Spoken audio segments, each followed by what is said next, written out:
Bonjour à tous, merci d'être venus si nombreux pour un vendredi matin, je trouve ça assez... Merci. Du coup, on va parler ensemble pendant 25 minutes d'IA dans le contexte d'API Gateway, donc IA, LLM plutôt. Bon, bref. Du coup, je m'appelle Mathieu Ancelin, je suis développeur chez Serly. Donc Serly, vous avez peut-être vu, on a un stand là-haut, juste à côté de l'escalier pour aller manger. Donc on est une ESN, on est basé à Poitiers et on est là depuis 1981.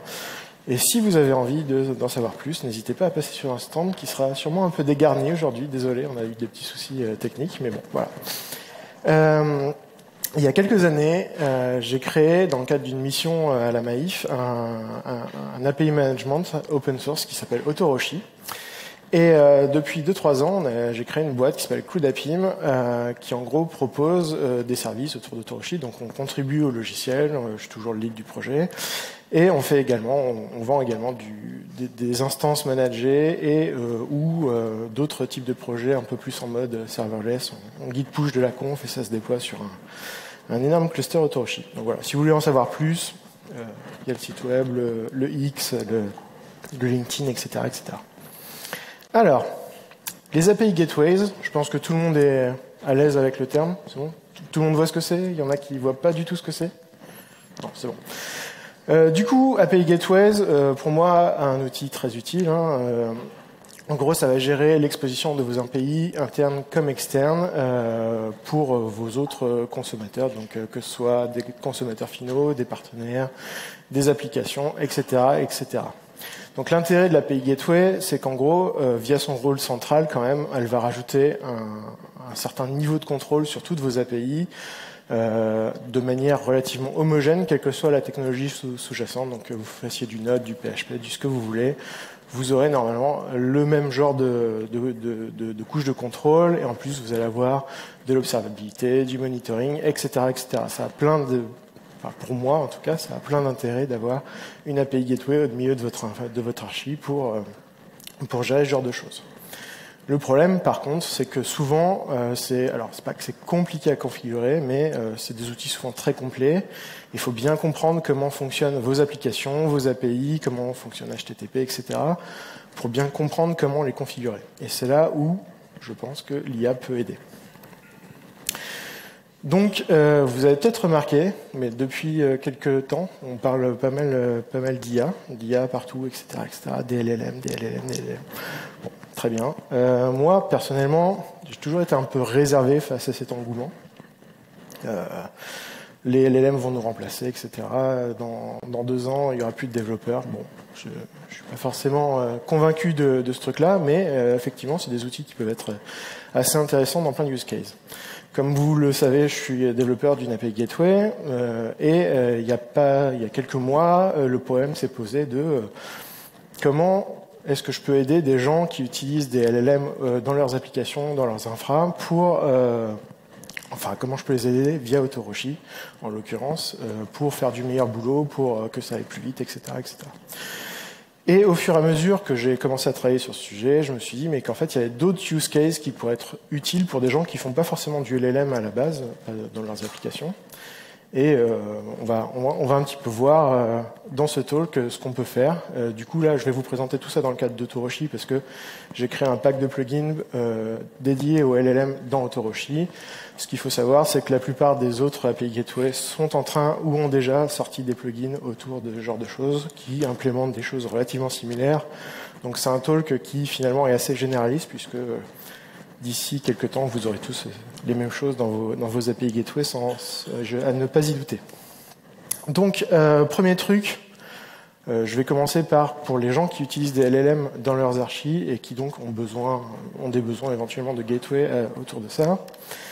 On va parler du Egress Proxy Pattern. Donc en gros, l'idée, c'est que si vous avez besoin d'utiliser un LLM fourni par un provider quel qu'il soit, que ce soit du Claude chez Anthropic, OpenAI sur Azure ou chez eux, du Mistral, du Oyama en interne, bref. Si vous avez besoin d'utiliser ces trucs-là, on peut utiliser la gateway en mode proxy de sortie. Et il y a plein d'avantages à utiliser une gateway à cet endroit-là, puisque comme elle est centrale entre les consommateurs, donc vos API, vos applications, etc., et les LLM providers, du coup, on va pouvoir appliquer plein de choses intéressantes. On va notamment pouvoir faire du monitoring, donc savoir quelle appli, quel client, quel partenaire a appelé votre LLM, combien elle a consommé de tokens, combien ça a mis de temps, etc., etc. Vous allez pouvoir stocker vos credentials. Imaginons que vous faites du OpenAI. Les tokens OpenAI, vous les stockez dans la gateway, dans le vault interne, ou même dans un autre vault à laquelle la gateway est connectée. Et du coup, vous n'avez pas besoin de disséminer vos tokens partout dans votre SI. Vous allez pouvoir faire du throttling au niveau des tokens, ce qui vous évitera de lancer un produit un peu partout et de fermer le produit 2 jours plus tard parce que vous avez une facture de 200 000 balles chez OpenAI. Je ne sais pas si c'est arrivé, mais bon, bref. Vous allez pouvoir utiliser toutes les commodités de votre API Gateway en termes d'authentification pour faire des choses un peu plus fine-grain et dire que tel API key, par exemple, a le droit de consommer tant de tokens sur telle durée de temps ou peut accéder à ce truc-là ou pas à ce truc-là. Bref, on va pouvoir faire des choses assez intéressantes. Et tout ça, globalement, je l'ai implémenté dans le cadre de mon pack de plugins. C'est des choses dont je ne vais pas vous le montrer là tout de suite parce que j'ai pas forcément le temps, mais bon voilà, c'est des choses qu'on peut faire et c'est ce pattern-là qui va vous permettre de faire ce genre de choses. L'intérêt aussi, c'est que vous allez pouvoir, en faisant ce genre de choses, proposer une API commune de consommation de vos LLM à travers la gateway et pouvoir switcher de LLM un peu comme vous voulez. Donc c'est-à-dire que vous pouvez commencer avec du OpenAI si vous voulez. Et le jour où vous êtes prêt, vous faites votre propre modèle hébergé en interne, fine-tuné, etc. Et vous switchez au niveau de la gateway vers ce modèle-là. Et tout se passe bien puisque la gateway vous fournit une API de consommation commune. Donc voilà. Bon, maintenant, on va passer à des démos parce que c'est pas forcément très intéressant de m'écouter parler pendant 10 ans. Du coup, je vais vous montrer... Merci, c'est gentil. Du coup, je vais vous montrer un petit peu comment tout ça fonctionne et ce qu'on peut faire en fait. Donc là, je vais dans CloudAPI, mais je me connecte à mon Autoroshi, hop, qui est censé être en thème clair. Alors désolé, le thème clair n'est pas forcément génial, je n'ai pas l'habitude d'utiliser. Et bon, il va falloir peut-être qu'on voit 2-3 trucs. Alors du coup, je vais vous montrer un petit peu comment ça marche. Donc l'idée, c'est que déjà, on va avoir une entité de base qui s'appelle l'AI Provider. Donc en gros, là, j'en ai créé un pour OpenAI.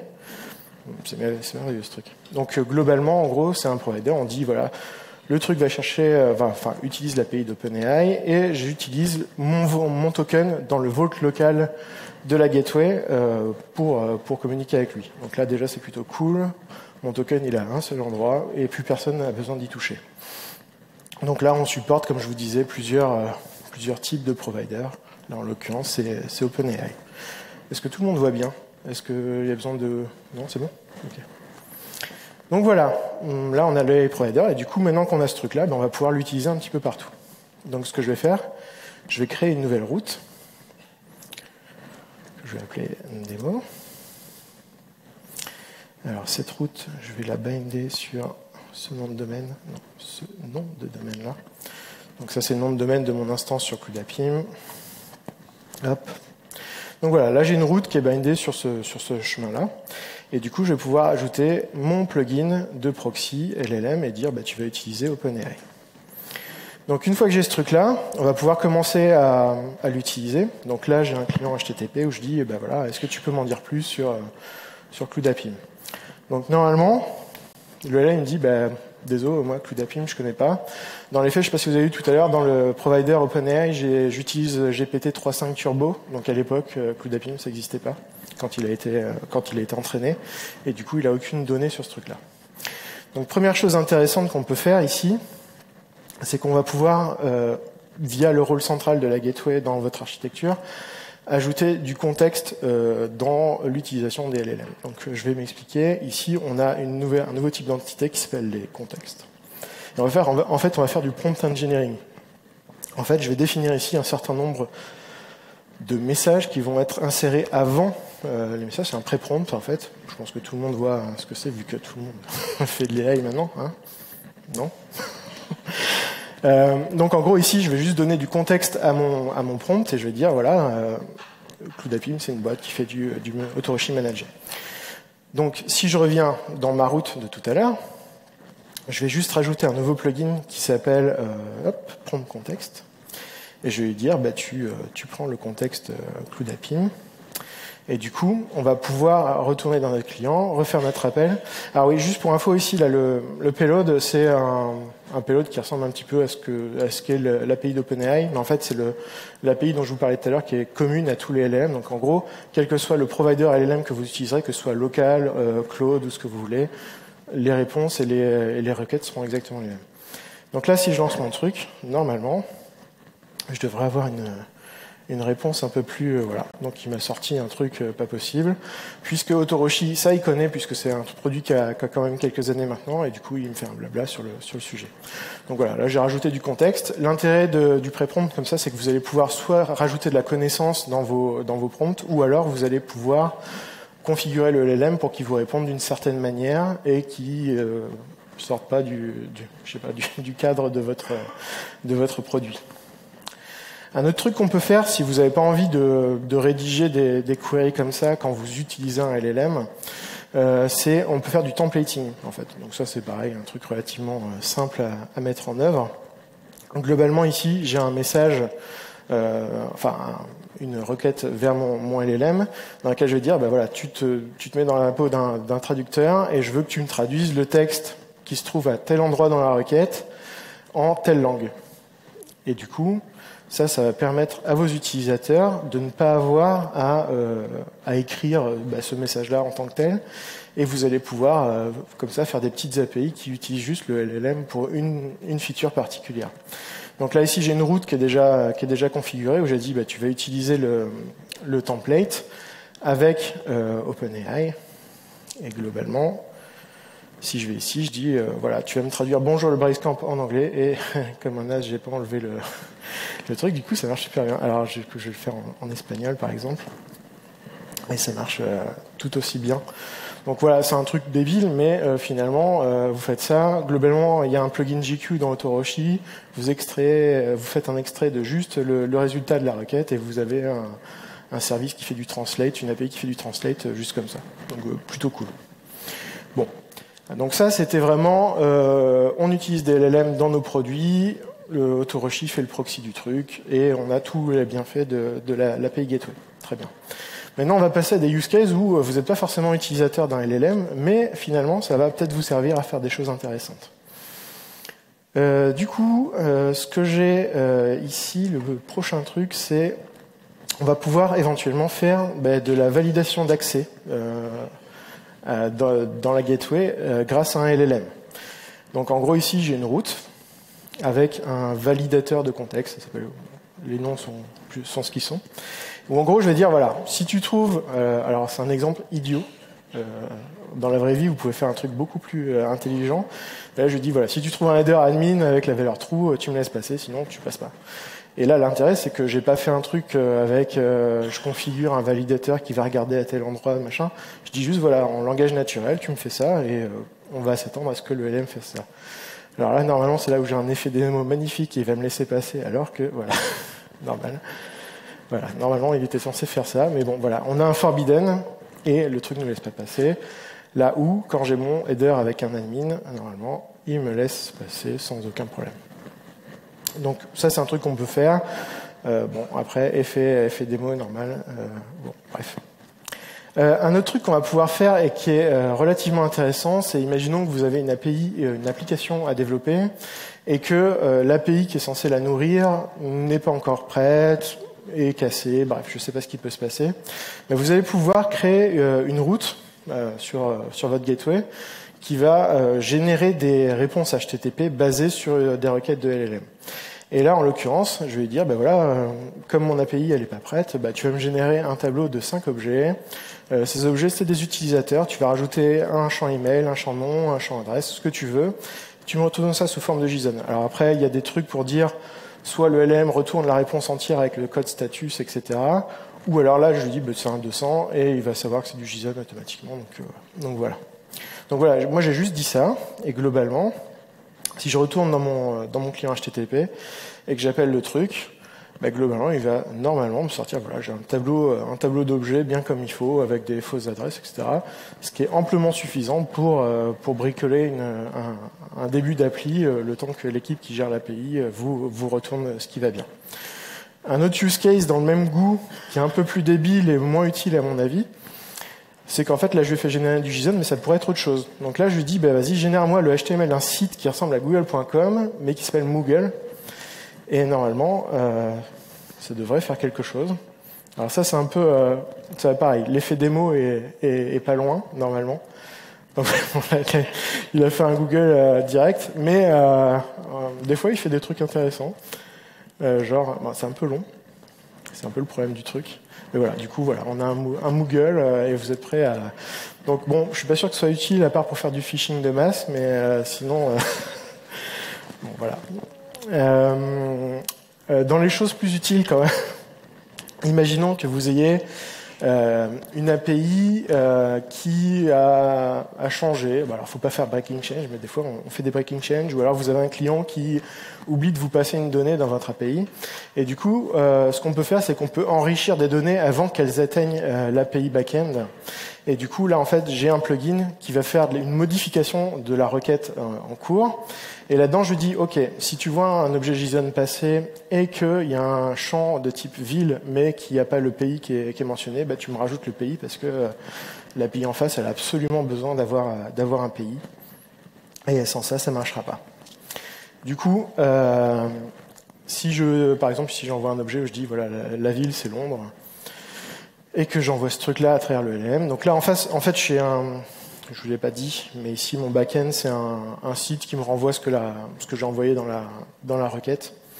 Et globalement, dans le body qui me renvoie, il met bien donc l'email, la ville, et surtout, il me dit, voilà, le pays, c'est l'Angleterre. Donc si je mets Rennes ici, normalement, on devrait avoir un truc qui nous dit qu'on est en France. Donc c'est bon, tout va bien. Après, est-ce que la Bretagne, c'est la France, tout ça?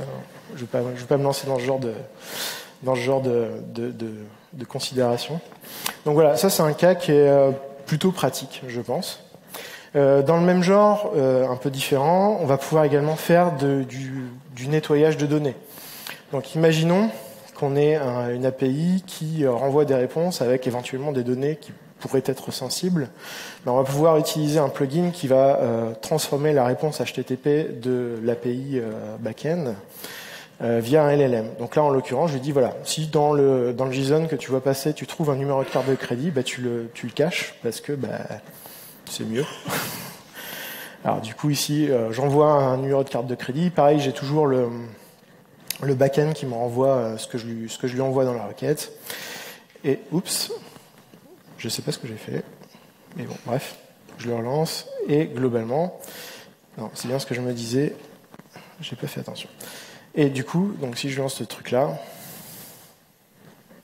attention, oui, c'est un peu lent. Voilà, du coup, on a le LLM qui nous dit, voilà, c'est intéressant qu'il ait fait ça comme ça. Bon, bref, on a le LLM qui nous cache le numéro de carte de crédit, qui nous dit que c'est une Visa d'ailleurs au passage, donc pourquoi pas. Non, c'est ce que je lui ai demandé. Hein. Dans les faits, je lui ai dit. Alors, il l'a pas fait exactement comme je voulais, mais il a dit tu me dis quel type de carte c'est, si c'est une Mastercard, d'une Visa, et il m'a dit c'est une Visa. Ce qui est vrai, il me semble bien, puisque le numéro que j'ai pris, alors c'est un fake, hein, c'est pas un vrai numéro de carte, c'est pour tester. Voilà. Donc ça, c'est un use case qui, là encore, me semble assez intéressant. Ce qu'on peut faire également dans le même genre, c'est imaginons que vous ayez une application qui fait du chat room ou un truc comme ça, du forum ou autre, avec des WebSockets. Vous pouvez utiliser, il y a un plugin en plus là, qui fait de la validation de messages de type WebSocket. Et en gros, là, je lui dis, écoute, si tu rencontres du langage grossier ou des trucs pas cool, globalement, tu zappes le message parce qu'on veut pas de ça dans notre application. Donc là, je vais vous faire une magnifique démo en ligne de commande. Donc globalement, mon back-end ici, c'est un truc qui est hébergé sur le net, qui est une WebSocket qui me renvoie ce que je lui envoie. Donc du coup, je me connecte à ce truc-là. Et globalement, je lui fais coucou. Donc il va me répondre coucou. Jusque-là, tout va bien, ça va. Il me répond ça va. Je lui dis, ouais, d'accord. Alors, hop. T'es un gros naze. Et il me répond rien parce que Autoroshi a filtré le message. Et si je lui refais un coucou, il va me répondre coucou. Donc en gros, on peut faire de la validation comme ça. Désolé, j'ai rien de plus joli, j'ai pas eu le temps de bricoler une démo avec un chat web et tout, mais bon, vous voyez l'idée. On peut filtrer comme ça des messages, même WebSockets, s'il n'y a pas de souci pour faire ce genre de choses. Et enfin, là, j'ai encore 2 petites démos qui sont, je pense, vraiment intéressantes. Non, j'en ai plus qu'une. Non, j'en ai plus qu'une. Je vous raconte n'importe quoi. Imaginons qu'on ait une application qui, éventuellement, stocke des données personnelles et on n'a pas envie que ces données soient affichées n'importe où. Et bien, du coup, on va encore là, pouvoir utiliser le plugin qui modifie la réponse HTTP à travers un LLM pour lui dire, ben voilà, si tu vois des informations personnelles passer dans le message, enfin dans la réponse HTTP, ben, tu me les remplaces par un truc bidon parce qu'on n'a pas envie que tout le monde soit au courant de nos trucs personnels. Et du coup, hop, ici, l'RGPD. Donc là-dedans, voilà, je m'appelle Mathieu Ancelin, j'ai 38 ans, j'ai une méthode CobraScamp, par exemple, et mon email. Et du coup, quand on envoie ce truc-là à travers le LLM, ben, il va essayer de me remplacer ça par quelque chose de relativement cohérent, on va voir, s'il a envie. Donc voilà, il dit que finalement je suis John Doe et que mon email c'est johndoe@exemple.com au lieu de mes informations personnelles. Par contre, il a laissé... Ah non, mon âge, il l'a changé aussi. Par contre, il a lancé les... Ah non, il a tout changé. D'accord, ok. Super. Donc ça, voilà, je vais en parler après, mais c'est un peu le problème du truc. Mais vous voyez où je vais en venir. Ce serait bien qu'il se dépêche.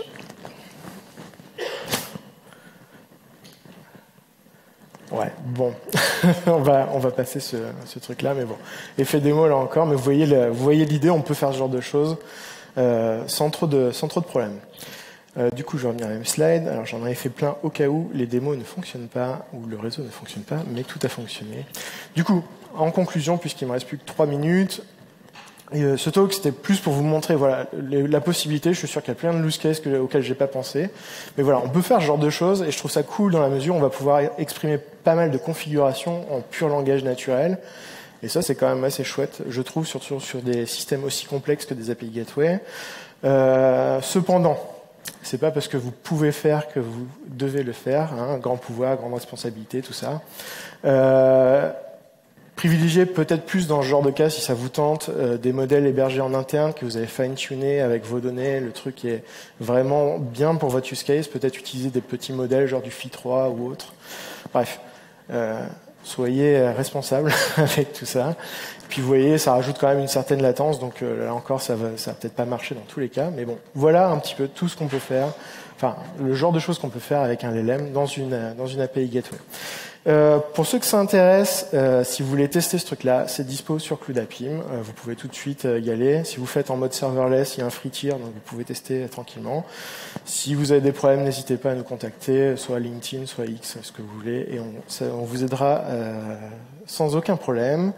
Normalement, je vais open sourcer sous peu. Il faut juste que j'enlève 2-3 trucs des crados dans les plugins et je vais open sourcer ce truc-là sur le GitHub de CloudAPIM. Donc, si jamais vous avez envie de vous lancer dans l'aventure Autoroshi, vous pourrez faire du LLM sans aucun problème.